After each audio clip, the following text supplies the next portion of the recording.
सच्ची और अच्छी खबर लखनऊ दर्पण न्यूज।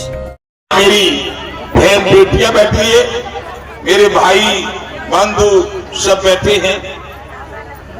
आपको आज मैं बता रहा हूं कि मैंने ये समाज का काम अत्यधिक पैसे वाला मेरे पिताजी और बाबा थे।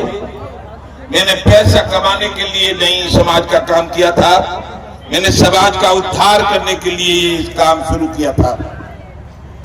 सन 79 से 85 में राजीव गांधी से लड़ा था। कोई प्रधानमंत्री देश का नहीं रहा 85 के बाद जिससे मैंने लड़ाई न की हो।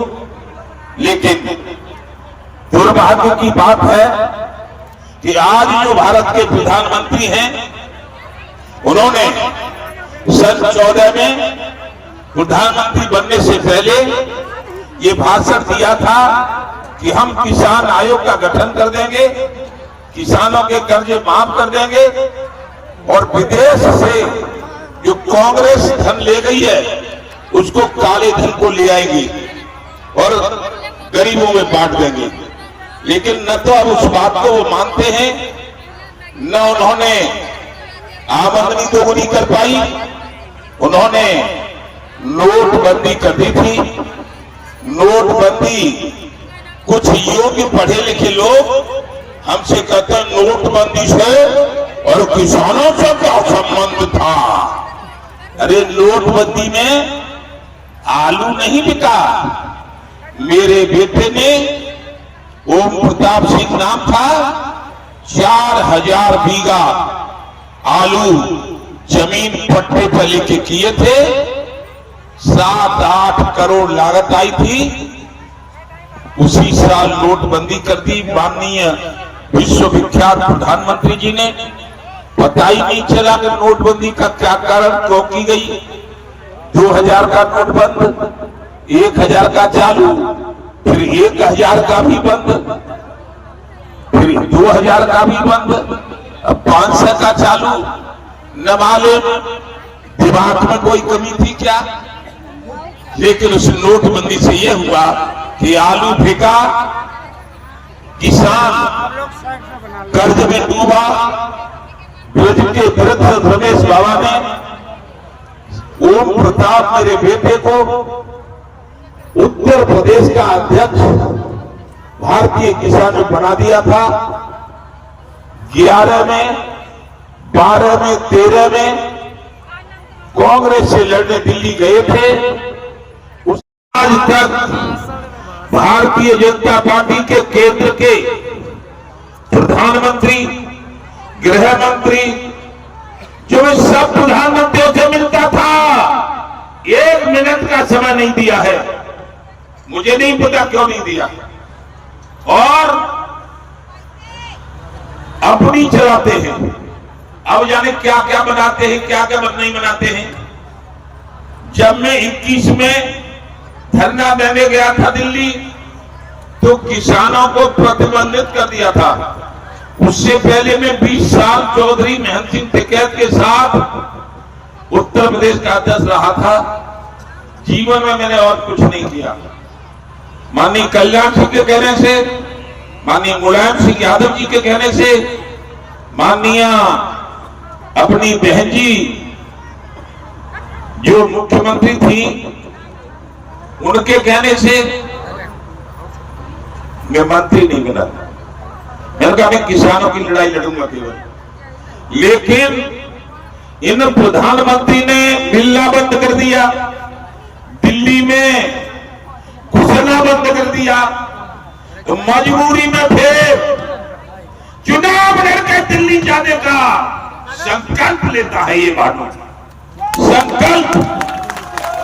और अब बहुत दिन हो गए, 18, 19, 20, 21, 22, 23, 24, 25, 8 साल निकल गई। अब मेरा मरने का समय आ गया है, लेकिन अभी मरूंगा नहीं। अब आपसे, सबसे मंच वालों से और नीचे वालों से हाथ जोड़कर निवेदन करता हूं, क्योंकि जो भी मेरी बात सुन रहे उन सब से तुलसीदास ने लिखा है मानुष तन पावा, सुर दुर्लभ सतरत्न गावा। ईश्वर अंश जीव अविनाशी, चेतन अमल सहज सुराची। ये मनुष्य ईश्वर का अंश है। बाद में लिखा है, जब जब होई धर्म की हानि, बाढ़ आई अचोर अधमाभिमानी, तब तब धर्म शरीरा, हराई कृपा ने सज्जन पीरा। त्रेता में भगवान राम को आना पड़ा रावण का सर्वनाश करने के लिए। द्वापर में कृष्ण कन्हैया को आना पड़ा दुर्योधन का सर्वनाश करने के लिए। और अब कलयुग में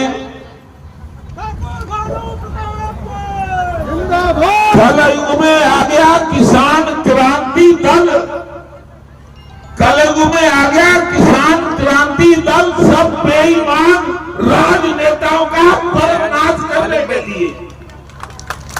सारे हिंदू मुस्लिम सिख ईसाई जैन और भारत की समस्त जातियां, चाहे वो वाल्मीकि हो, चाहे जाटव हो, चाहे अपना भूमिहार हो, चाहे दिवाकर हो, चाहे संसवार हो, चाहे यादव हो, चाहे कुर्मी हो, चाहे जाट हो, चाहे गुजर हो, चाहे ठाकुर हो, चाहे पंडित हो, चाहे त्यागी हो, चाहे कोई जात हो, सब लोग एक हो जाओ।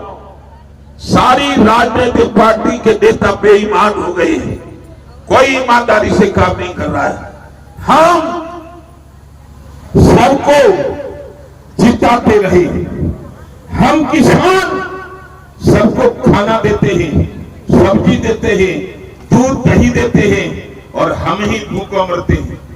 तो आजाद हुए इस भारत में एक राजनेता अपनी तनख्वाह बढ़ाने के लिए, अपनी निधि बढ़ाने के लिए, और 84 लोकसभा में कमी आ गई तो नई लोकसभा बनाने के लिए, और उद्योगपति केवल 10 लाख लगाकर 40-50 लाख की फॉर्च्यूनर बेचने के लिए।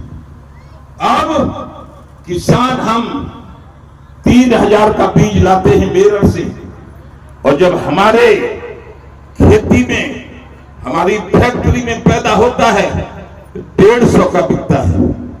इन सारी चीजों को दूर करने के लिए, किसान आयोग का गठन करने के लिए, किसानों का कर्ज माफ करने के लिए, और बेईमान उद्योगपतियों को जेल में डालने के लिए, और जातिवाद और धर्मवाद पर राजनीति करने वाली राजनेता को राजनीति से हटाने के लिए भानु ने किसान क्रांति दल की घोषणा की है।